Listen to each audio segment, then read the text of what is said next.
The woman was leaning over the hot air balloon, trying to open the exhaust valve with her elbow. But at an altitude of 10,000 meters, the valve was already frozen. It was stuck to the ice layer as if someone had welded it, and the woman was standing directly on top of the balloon without any safety equipment. She kicked the valve hard, pressing it repeatedly. After many attempts, the valve finally opened. A cold, jarring gust of wind hit her, sending shivers down her spine. To prevent the valve from closing again, she wedged her shoe into it. Then she quickly took out a knife and tightly jammed her shoe into the valve's gap. But due to the extreme cold and low oxygen, she couldn't maintain her balance for long. Her body swayed, and she fainted and fell onto the balloon. The balloon slowly started descending due to the opened valve. Its size also began to shrink as the cold air escaped. The woman, unconscious, started sliding on the balloon's surface, and the sensation of suddenly falling jolted her awake. She tried to grab something, but there was nothing there, and her body started falling uncontrollably.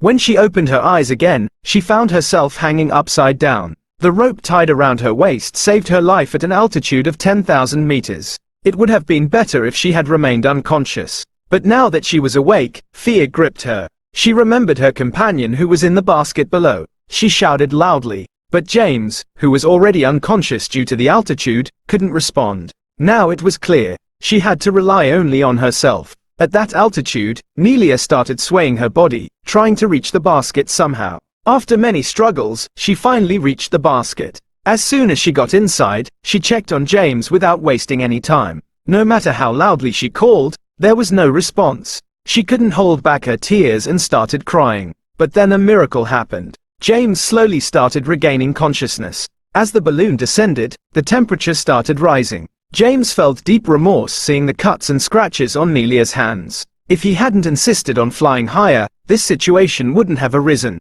He took out his precious brandy and gently cleaned Nelia's hands. Just then, pieces of ice started falling from the sky. James quickly took out a bottle and tried to collect some ice. But Nelia soon noticed something strange. The ice around them seemed to be suspended in the air, as if frozen. This meant that their falling speed had matched the falling speed of the ice. At this rate, they were about to hit the ground. Nelia quickly closed the exhaust valve and started throwing sandbags and life ropes from the basket. In that critical moment, James didn't care about the expensive measuring instruments either. He threw everything out. But even after lightening the basket, the descent didn't slow down. Suddenly, an idea struck him. He told Nelia to quickly climb onto the iron ring. He realized that the basket itself was the real heavy object. He started cutting the ropes holding the basket with all his might. After cutting one side of the rope, he quickly went to the other side. Finally, they cut the basket and dropped it. But even after removing the basket, their falling speed didn't stop.